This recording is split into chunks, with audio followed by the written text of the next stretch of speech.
شیخ ابو نجیب سہروردی اپنے مشائخ سے بالاسناد یہ روایت لاتے ہیں کہ کہتے ہیں حضرت انس بن مالک روایت کرتے ہیں، وہ فرماتے ہیں کہ ایک شخص رسول اللہ صلی اللہ علیہ وسلم کی خدمت میں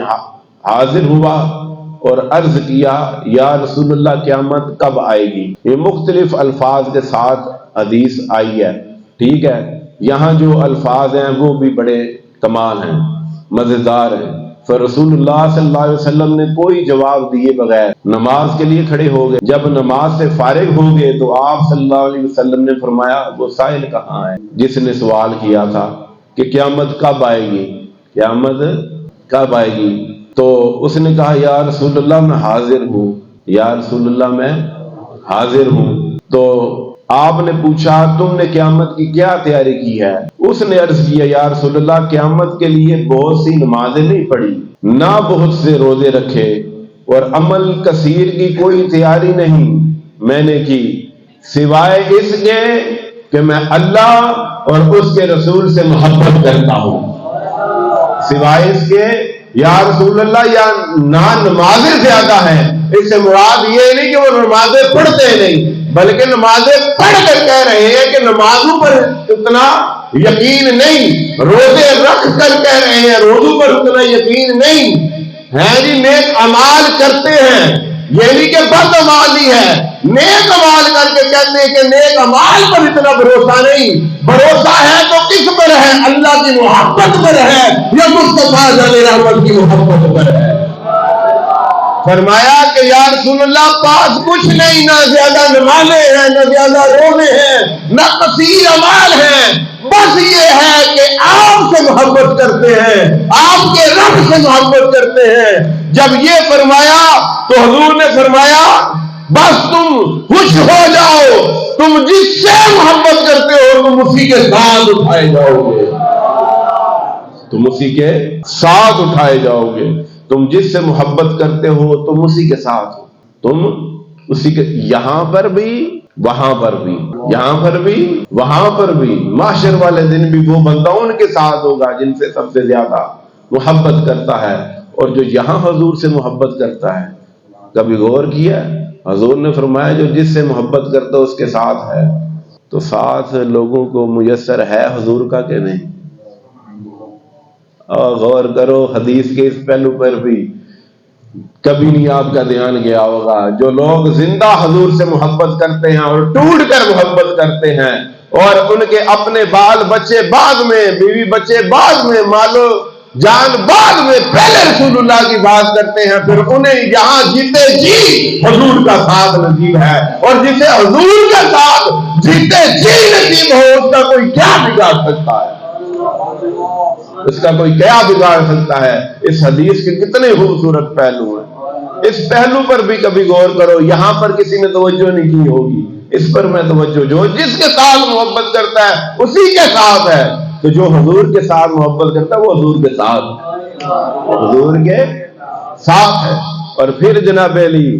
یہ دیکھو کہ حضرت انس فرماتے ہیں،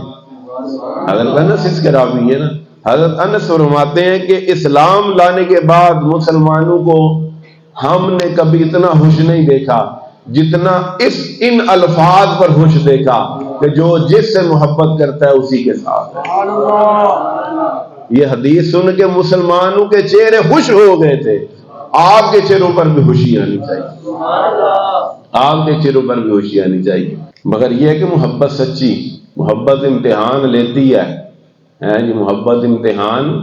لیتی ہے، اور جب محبت امتحان لیتی ہے نا تو بڑے بڑے پھر دوڑتے ہیں، کیونکہ محبت اور عشق جب دباتے ہیں نا، ان کا وزن برداشت کرنا، ان کی شدت کو سہنا یہ ہر ایک کے بس کی بات نہیں۔ تو یہ فرماتے ہیں آگے کہ جو شخص صوفیاء کی مشابہت اختیار کرتا ہے، ٹھیک ہے جی، جو شخص صوفیاء کی مشابہت اختیار کرتا ہے، اگرچہ وہ صوفیاء کے اوصاف حاصل کرنے سے قاصر ہے تو بھی وہ صوفیاء کے ساتھ ہوگا۔ یہ میں نے ثابت کرنا تھا کہ جو جیسی حرکت اپناتا ہے انہی کے ساتھ اس کا شمار ہوگا، تو ایک قوم وجد کرتی ہے، ایک قوم تواجد کرتی ہے، تو تواجد والے بھی جب اٹھیں گے وجد والوں کی صف میں شامل کیا جائے گا۔ اس لیے اگر تمہیں وجد نہیں آتا تو تواجد میں آ جایا کرو، تواجد میں آ جایا کرو۔ کون روکتا ہے تمہیں تواجد میں آنے سے؟ ہاں جی، پچھلی دفعہ میں بیٹھا تھا، میں نے شگرد کو کہا میں تواجد ہی کرو، اگر وجد نہیں آتا تو تواجد کرو۔ تو پھر جناب علی انہوں نے وہ جو ہے، اللہ نے ہم پر اتنا کرم کیا کہ ویسے ہی حالات بدل گئے، سچے وجد شروع ہو گئے۔ جناب علی وجد ہوتا ہی سچا ہے۔ بہرحال یہ امام سہروردی فرما رہے ہیں، یہ فرماتے ہیں کہ اگرچہ کوئی کامل صوفی نہیں، اگرچہ کوئی کامل صوفی نہیں، مگر وہ صوفیاء کی مجلس میں بیٹھنے والا ہے، تو غور کرے کہ وہ بندہ انہی میں شمار کیا جائے گا، فیض لینے میں کوئی کمی نہ رہے گی۔ پھر جناب علی فرمایا کیونکہ ان کو جس جذبے نے صوفیاء کے قریب کھینچا، اس بندے کو، عام بندے کو جو ابھی صوفیاء کے قریب ہوا، جس جذبے نے کھینچا اس عام بندے کو صوفیاء کے گھروں کی طرف، یہ جذبہ محبت تھا، یہ جذبہ محبت تھا۔ اور جب محبت کی تحریک وجود کے اندر چلی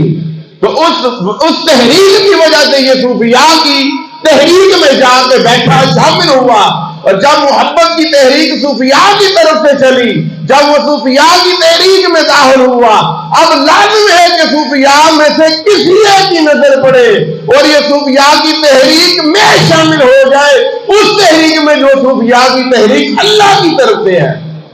یعنی کہ اللہ کی طرف سے محبت کی تحریک، یہ صوفیاء کے قلب پر ہمیشہ سے جاری رہتی ہے۔